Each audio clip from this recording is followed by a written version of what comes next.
So Tammy and I started, well, we've been training for many years together. I think you said that you came back to gymnastics in 2008. And at some point, 2008, 2009, that's when we kind of reconnected Yeah. and or connected for the first time, I should say. We have reconnected since then. And now for the last, I don't know, I'll say 5, but it could be more than that, 5 years, we've been kind of training on the regular together. And then when we moved to the gym, Flippers Gymnastics, where we are now, last year we started coaching together the adult gymnastics class.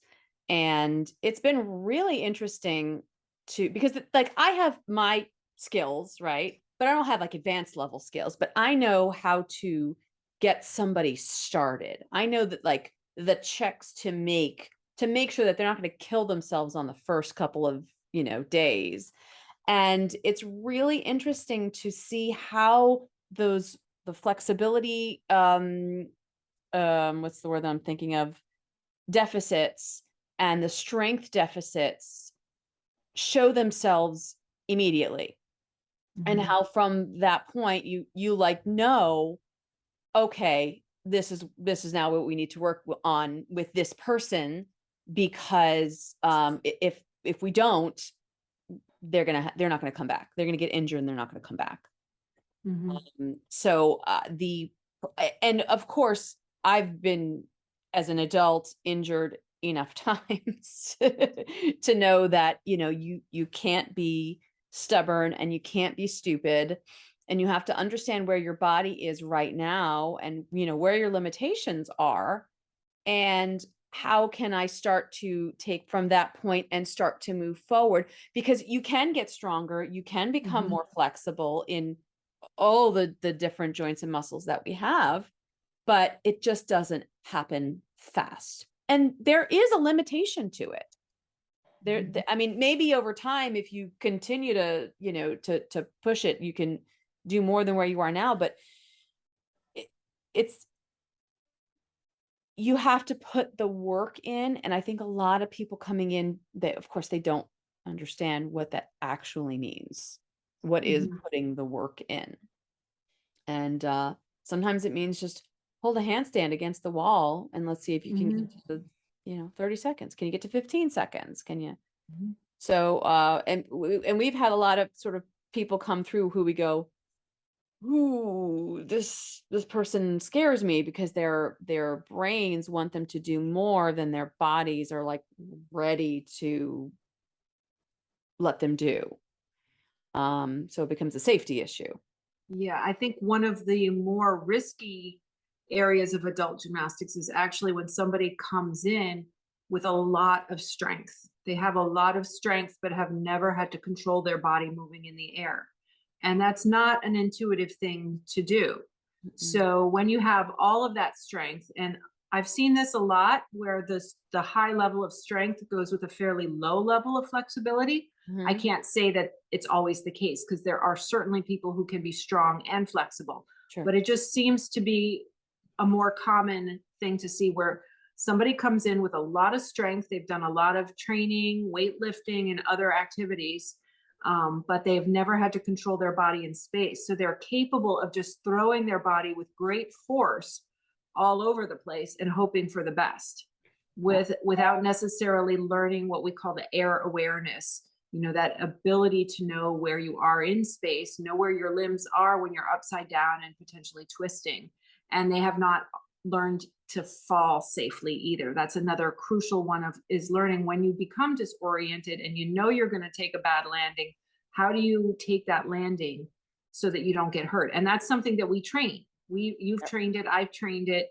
Um, but it's something that also new beginner adult gymnasts coming in, they really need to train that before they start going at skills with all of the strength. If they do come in with that, it's almost easier to take somebody who comes in with nothing, because then you're building it all simultaneously. Well, and And they'll also when they've been working out for a certain amount of time, they have an expectation that they should be able to get something Yeah. right away.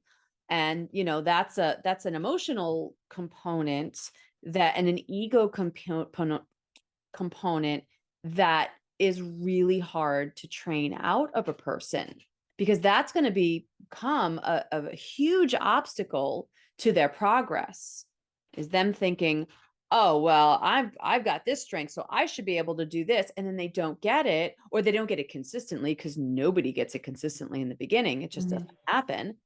And then they start like thinking, oh, well, I'm never going to get it, or I'm terrible, or, whatever terrible self-hating things that they're going to say to themselves. And it's like, slow your brain down, please.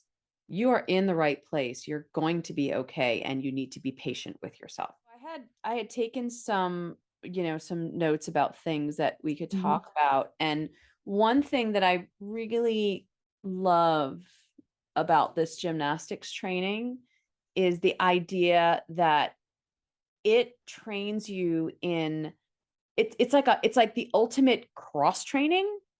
We don't sit and lift heavy weights in every direction, but when we're working on the bars, or we're working and hurdling our bodies, or we're doing handstands, it is working every single muscle, every single joint and tendon in every dimension of mobility, in every plane of movement. So, whether you're doing something that's twisting, or you're doing something in the wheel plane, like sagittal plane, the opportunities for strength and flexibility building are literally endless. And, I got to say, it's kind of frustrating that I haven't gotten more flexible, just given the amount of work that I've done. But I think that also does speak to the aging process, and that, your muscles and your joints just don't want to stretch the same way that they used to. But in pretty much every other way, my ability to control my body, my balance, my coordination, my strength especially, it has increased immensely from this training. I'm in the best shape of my life, I think. And I was a dancer when I was younger. So, so you could talk about that. I would love to. So I will say, I don't like to exercise. I don't like to run. I'm a terrible runner. My endurance has always been a limitation. I was that person who had great tumbling skills and always crash landed their last pass on floor because I was exhausted, hard time building endurance. And when I was a younger gymnast, I also had a hard time building strength. I am stronger now than I was when I was in my 20s. And for years, I did nothing extra other than gymnastics. Gymnastics was the only thing I did. And you can attest to this because you've seen me in the gym. I skip conditioning whenever I can. Whenever I can find something more fun to do, I will do that instead of the conditioning program. Oh, wait, I have to go do bars. Sorry. That's right. I got, instead of doing that minute plank, I will do my kips on bars. Kips on bars is great overall strengthening. It gets your abs, it gets your lats, it gets your arms. Throughout my time in gymnastics, I've almost always been able to do at least one pull-up. There was a short period of time I was doing some CrossFit cross training, and I was a big crier in the gym. Now in gymnastics, I don't cry. I don't whine usually. We all have our days, but at CrossFit, I was like, you want me to lift what you? And so I did that, and I had a great CrossFit coach, and I did get stronger. But the gymnastics has always been my go-to for strengthening because it's the way I will do it that it's fun. It makes it so much fun to get stronger. I would rather do a wall handstand for a minute than lift a barbell over my head that's my body weight, or hold a barbell over my head that's my body weight. I would much rather do the gymnastic skill, which also works on the balance and a lot of other things. I would rather do tumbling or tramp work to do legs than doing squats. And we've seen it too with some of our new gymnasts. That's what we call them. Our youngsters coming in past the peak age. We have new people coming in at 18 and 19 who've never done gymnastics before, who come in with some serious strength deficits. And when they stick with it, they build strength, and they build a lot of strength, and they have fun while they're doing it. Now, there are people that love weightlifting and that love that power lifting and other things. And I think that is fabulous. Sure. But gymnastics will build a lot of strength. There is one thing, though, I want to say with gymnastics that you need to pay attention to, especially when you're an older body. It's a unilateral sport. Everybody will have a good side and a bad side. So there's a good side cartwheel and a bad side cartwheel, and a good side round off and a bad side round off. And you need to make sure you give the less good side equal attention so that your body stays balanced. Yeah, Now, you know what? I'm going to talk about cartwheels for a second because, okay. everybody, if you're a righty, everybody does cartwheels to the right. And when I suggest, okay, it's time to do it to the left, they look at me like I got four heads. And Mhm. and I'll say this, and of course I was that person years ago, and I was like, I can't throw a left cartwheel. I can't coordinate that.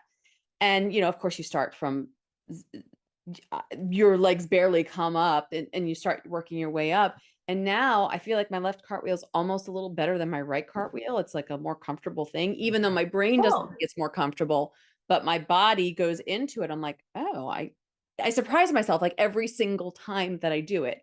I surprise myself.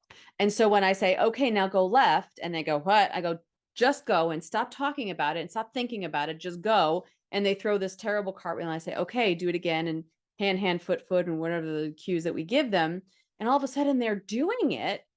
And I'm like, okay, now do one on the right and then do one on the left. And so I feel like part of our job is to retrain their brain to be able to remove all of the Mhm. judgment and just like put new patterns in there that they can then embrace. Yeah, I mean, exactly. I was going to say, as soon as you tell somebody to do their less dominant side, anything, the C word comes out. The C word, I can't do it. Yeah. And so it's not a matter of can or can't. I Mm. know it's going to be ugly, but you got to do it anyway because you started ugly on your better side too. So It was just a then, lot longer ago. You can't remember. yeah, but as the skills get higher, it becomes harder and harder to stay balanced. And for example, is I do an aerial.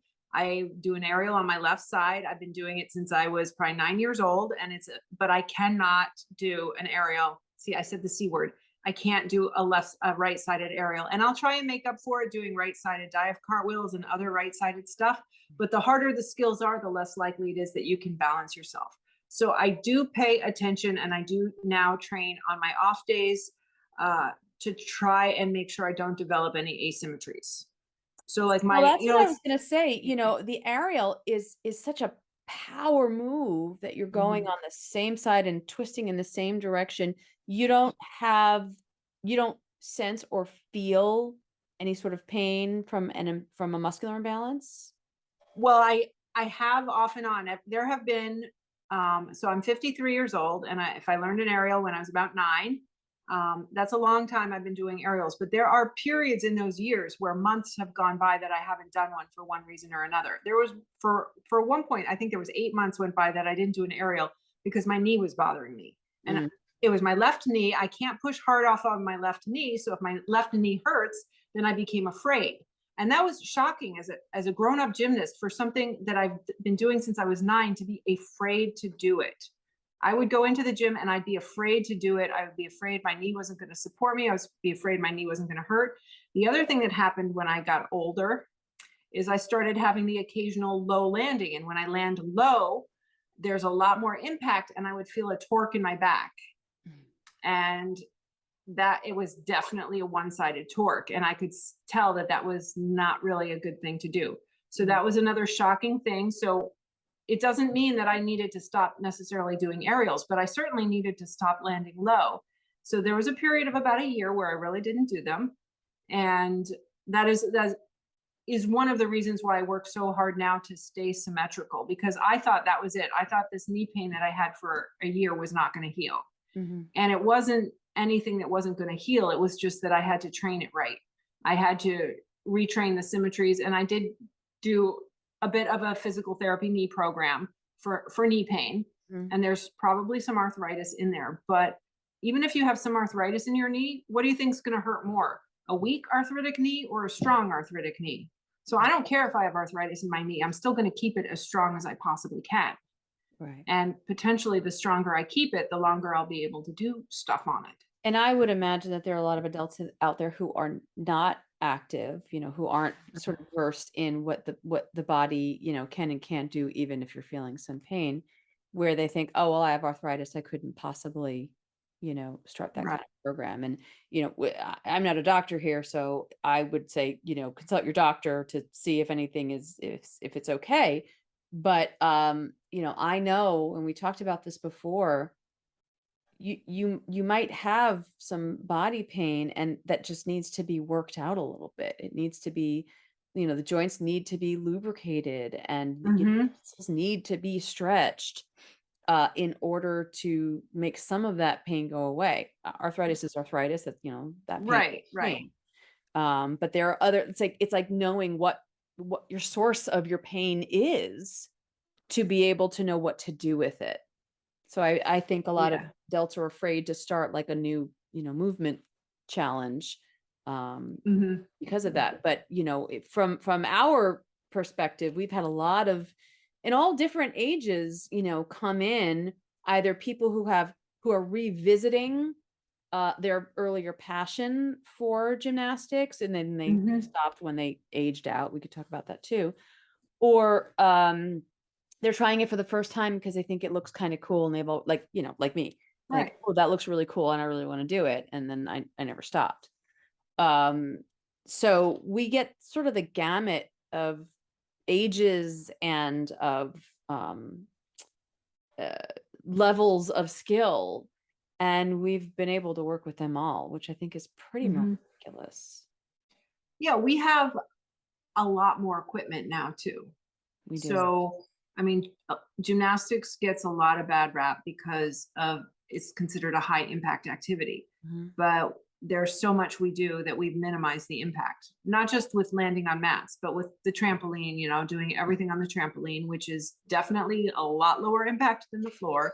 And Yeah. then doing, on the tumble track. And there's even a transition down to an air track. So there's so much that can be done without that high impact that people associate with gymnastics.